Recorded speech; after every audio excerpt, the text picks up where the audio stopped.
თელავის უნივერსიტეტიდან გათავისუფლებული პროფესორ მასწავლებლების შესახებ მინდა გკითხოთ, არის თუ არა უკვე სახეზე ესეთი ხილული რეპრესიები საგანმანათლებლო სექტორში.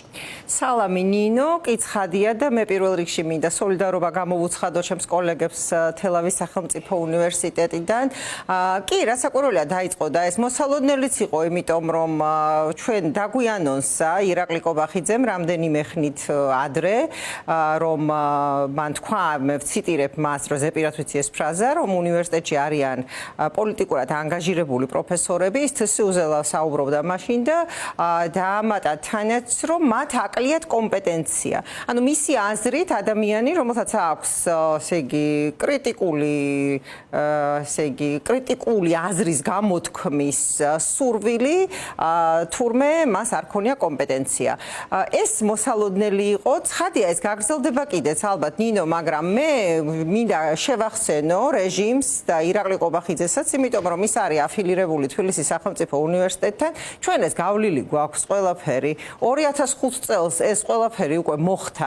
ჩვენ ერთხელ ჩაგვიტარეს რეფორმა, გავყარეს მთელი უნივერსიტეტი, მაგრამ ჩვენ დაუბრუნდით და ისინი, ვინც ამას აკეთებდნენ, აღარ არიან დღეს. ამიტომ კარგად დაფიქრდით, ვიდრე შეეცდებით იმ ადამიანებთან ჭიდილს, ვინც წარმოადგენს საყრდენს მართლაც ამ ქვეყნისა და ის რომ დღეს აი ჩემს წინ ზუსტად საუბრობდა ადამიანი, ესე იგი, თქვენი სტუმარი იუნისეფის კვლევაზე აჩვენებს იმას, თუ რას ნიშნავს ქართული ოცნებისთვის განათლება, რამდენად მნიშვნელოვანია მისთვის საერთოდ ზოგადად ეს სფერო და რისთვის იყენებს ის ამ სფეროს და აი ახლა ზუსტად სწორად თქვა, მისთვის მთავარი ის კი არ არის რომ განათლებული ახალგაზრდები მიიღოს, არა, მას ეს არ ჭირდება, მისთვის მთავარი არის რომ ყავდეს დამონებული საზოგადოება, მასწავლებლები, რომლებიც იმის მაგათ რომ რამე სასწავლდნენ იყვნენ, ესე იგი, გამოყენებული იყვნენ კაპიტნებად და ჩვენ ვნახეთ აი ამ ასეთი რაღაცა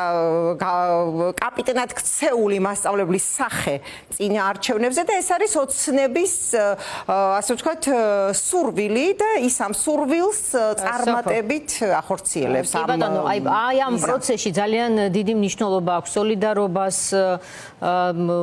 ასე ვთქვათ, მხარდაჭერას და კომუნა პროფესორ მასწავლებლების რამდენად ახერხებს ერთობლივ მოქმედებას, თუნდაც პროტესტის გამოხატვას ერთად. აი დღევანდელი თქვენი აქტი განცხადება იყო ერთ-ერთი ამის დამადასტურებელი.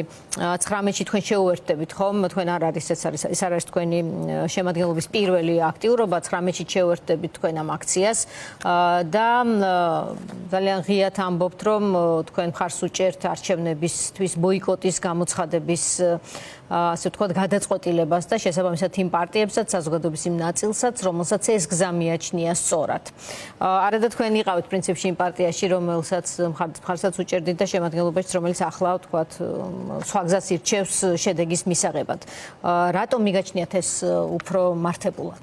კი, ნინო, მართალია და მე მართალი გითხრა, ძალიან გული მწყდება, განსაკუთრებით ლელოზე, ახლა გახარიაზე არასდროს მქონია, ესე იგი, დიდი მოლოდინები და არც ილუზია. გული მწყდება, იმიტომ რომ მე ვერ მოვისმინე საკმარისი არგუმენტი იმისა, თუ რატომ უნდა, ვთქვათ, ამ შემთხვევაში მე გავიზიარო მათი მოსაზრება და შევყვე აი ამ ბრძოლაში, როგორც ისინი ამას უძახიან. არა მარტო მე, ხო, ის რომ ვთქვათ, ის არგუმენტები, რომელსაც სამწუხაროდ ეს პარტია მოიშველიებს ხოლმე, იმდენად სუსტია, რომ თავად პარტიის შიგნითაც კი ვერ დაარწმუნა, საკუთარი წევრები, საკუთარი ლიდერებიც კი ვერ დაარწმუნა ამ არგუმენტების სიმყარეში. ამიტომ თქვენს გადაიხარეთ, მოკლედ, უბრალოდ თქვენს ახლა ღიად ამბობთ, რომ ბოიკოტს უჭერთ მხარს და აქ მაინტერესებს, რამდენად თქვენს ირგვლივ არსებული თქვენი პროფესიის ხალხი არ მხოლოდ არ გულისხმობ მხოლოდ ფილოლოგიას, გულისხმობ, ასე ვთქვათ, თქვენი სფეროს, აკადემიას გულისხმობ, რამდენად ძლიერია თქვენი კომუნა, როდესაც საკითხი ეხება რაღაცა კონკრეტულ პოზიციაზე დგომას და ამ პოზიციის დაცვას. აი ახლა ამ შემთხვევაში ამაზე საუბარი, მაგრამ ზოგად სურათში პროტესტში მონაწილეობაზე, რეჟიმის ცვლილებაში საკუთარ წვლილზე არის უფრო მეტად საუბარი. მე ვფიქრობ, რომ პროფესურა არის ზუსტადაც ერთ-ერთი ყველაზე უფრო ძლიერი ბირთვი პროტესტისა სტუდენტებთან ერთად ცხადია და მართლაც რუსთაველზე რომ გახვიდეთ თქვენ ძალიან ბევრ ჩემ კოლეგას ნახავთ იქ ყოველდღე.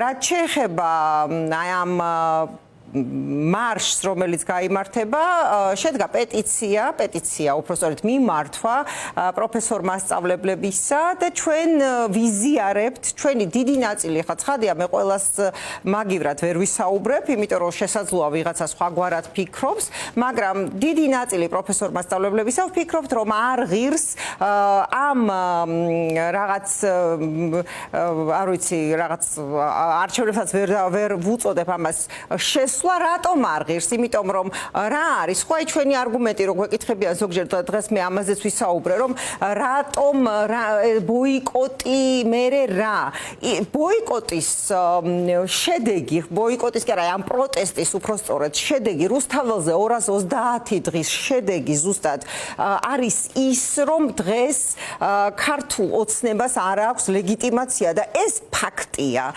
ამას ეხა ვერავინ უარყოფს, ხო? ქართული ოცნების წარმომადგენლებიც კი, ხო? მე ეს ერთი, მეორე მხრივ, რა უნდა ივანიშვილს? რა საყვარველია ივანიშვილს უნდა და ეს გამოჩნდა მათი რიტორიკით, მათი გამოსვლებით ჩანს, რომ ივანიშვილს უნდა რომ ოპოზიცია მიიღოს ამ არჩევნებში მონაწილეობა. რატომ უნდა? ახლა მესამე ლოგიკური ჯაჭვია ვაგოთ, რატომ უნდა? იმიტომ უნდა, რომ დიახ მიიღოს ლეგიტიმაცია და დიახ, რაც არ უნდა უარყოფილი იყოს ეს არგუმენტი ვთქვათ სხვა იმ ადამიანების მიმართ, ვინც შესაძლოა ასე აფიქროს, ეს ნამდვილად ასე. გასაგებია თქვენი მოსაზრება, თუმცა დააპატიმრა პოლიტიკურ პატიმრებად აქცია ის კონკრეტული პოლიტიკოსები, რომლებიც უფრო იხრებიან არჩევნებში მონაწილეობის თემას.